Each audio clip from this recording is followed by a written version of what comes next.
that sudden summer storm, you grabbing my hand, stumbling in the dark and wondering where's the warm. Glenn's sperm are just seconds away from participating in one of the most enjoyable...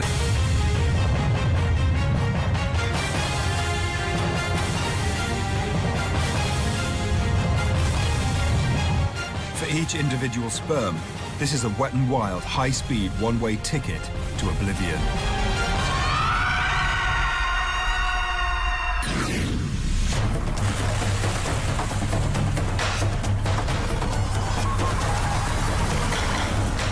They're not swimming, they're being forced there by muscular contractions and by peristaltic contractions.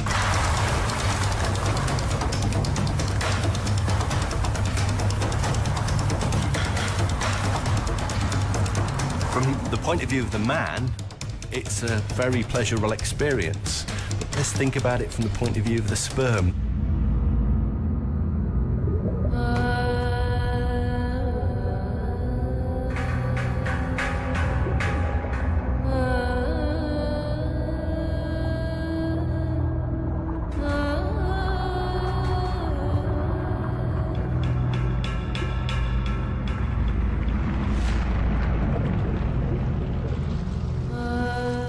$250 million genetic couriers are about to invade Emily's body.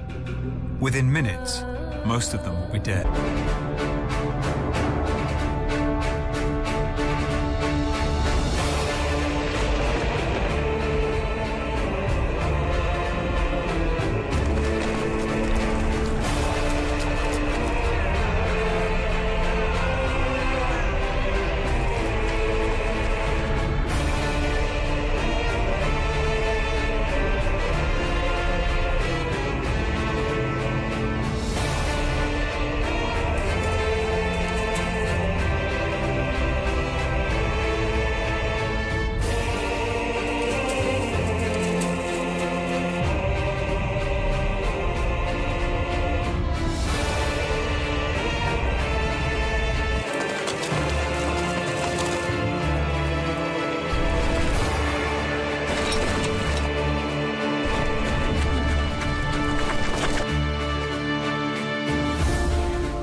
A few million survivors press on into the dark side of the vagina.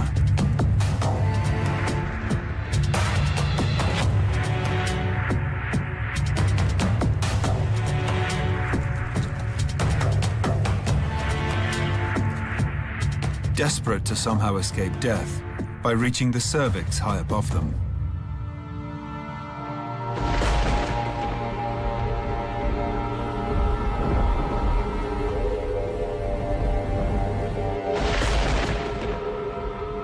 But the entrance is out of reach. Now, back in our sperm people-sized world, what would this lifeline compare to? Well, what if your life depended on climbing a ladder?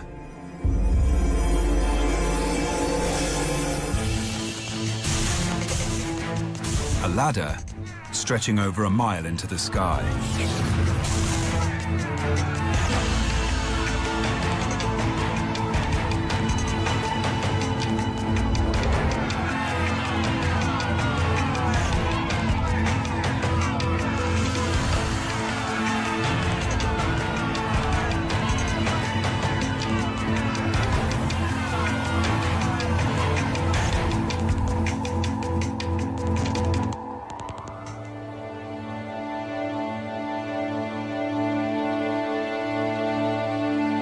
It's a long, gravity-defying climb that only a tiny fraction of sperm will be able to manage.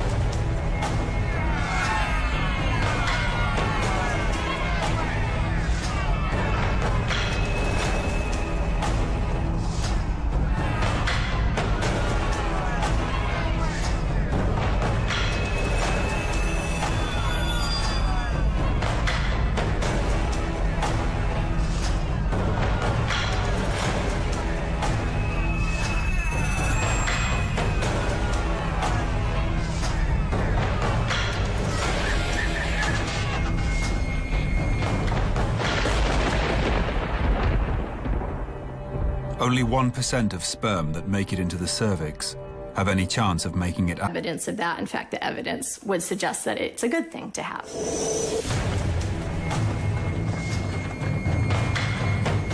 Luckily for Glenn, 3,000 of his sperm are both fully fit and manage to avoid getting lost.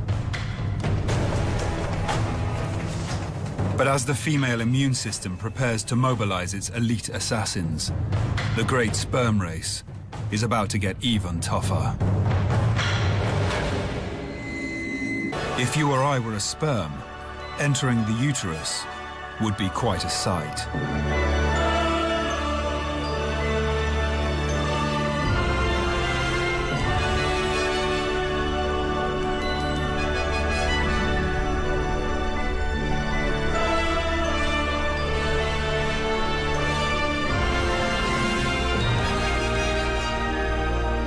From a sperm's point of view, Scaled up to sperm people size, the uterus becomes a large area of open countryside, 2 miles long and around half a mile wide.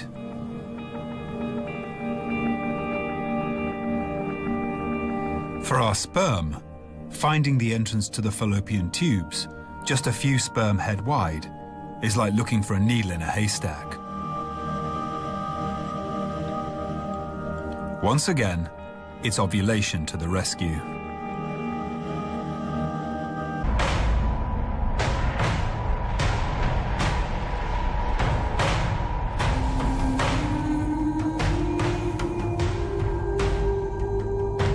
But on this journey, nothing is ever that easy.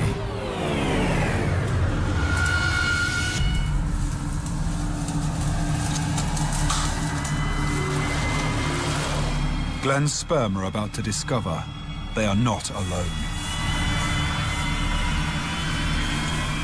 They are running straight into an ambush of a trespassing sperm.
Just a few dozen lucky ones reach the entrance to the fallopian tubes, only to find there is a strict door policy.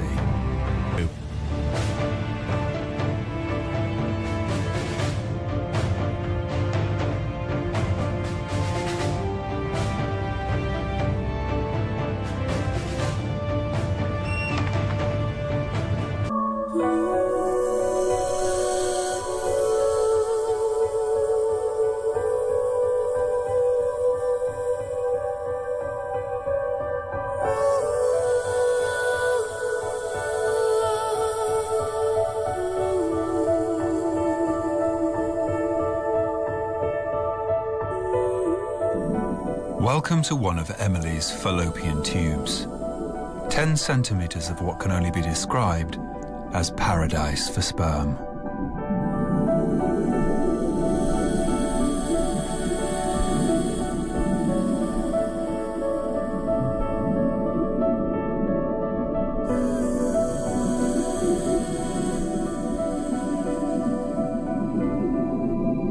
the environment.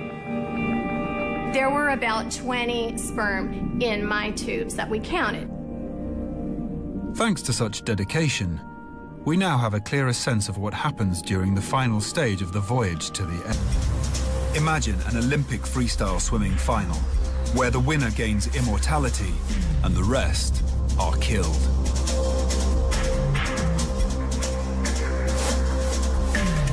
Scent signals released during ovulation will make the sperm hyperactive, giving them the ability to actually fertilize the egg, shedding layers of proteins in a process called capacitation.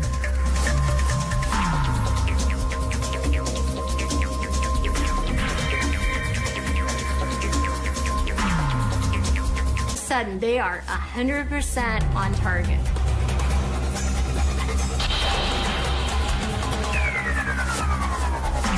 They want to find that egg, they want to penetrate that egg, and it is a race for the finish.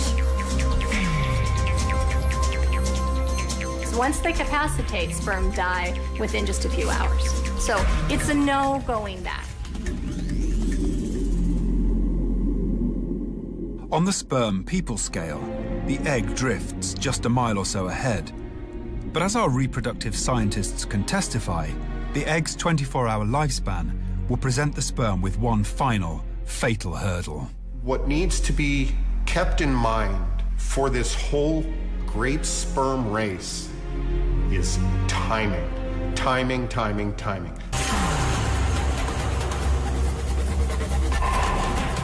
All of a sudden, they are 100% on target.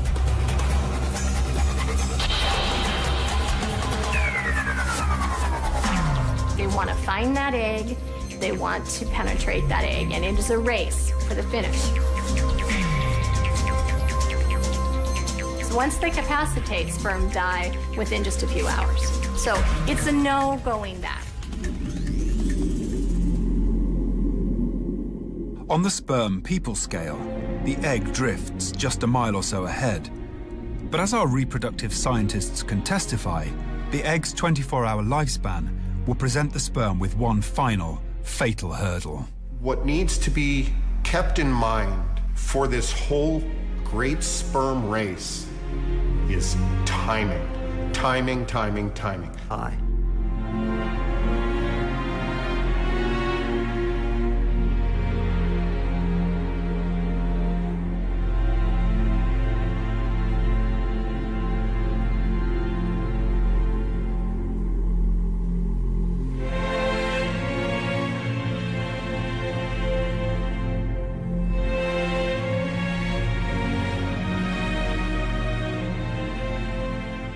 Having arrived hours before the egg, these sperm reach the end of the line, falling into the abyss beyond the fallopian tubes.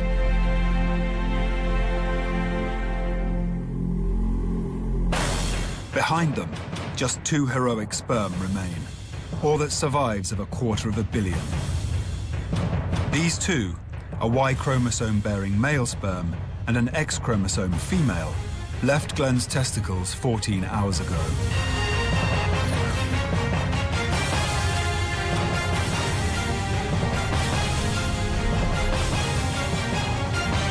They've endured an incredible journey, and against overwhelming odds, they've got their timing just right.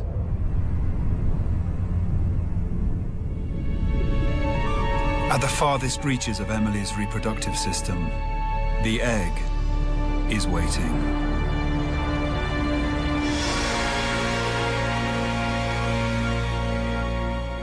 If you or I were a sperm, the egg would soar into the sky as high as a 10-story building.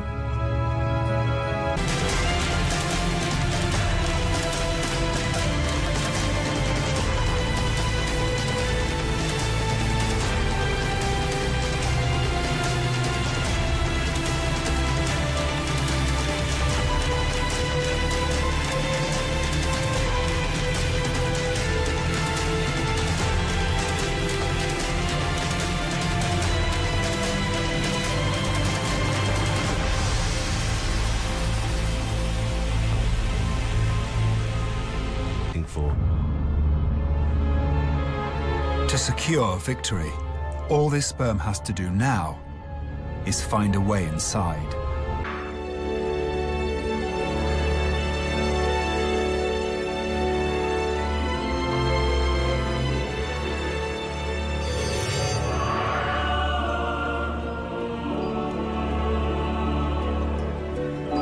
great sperm race has been won.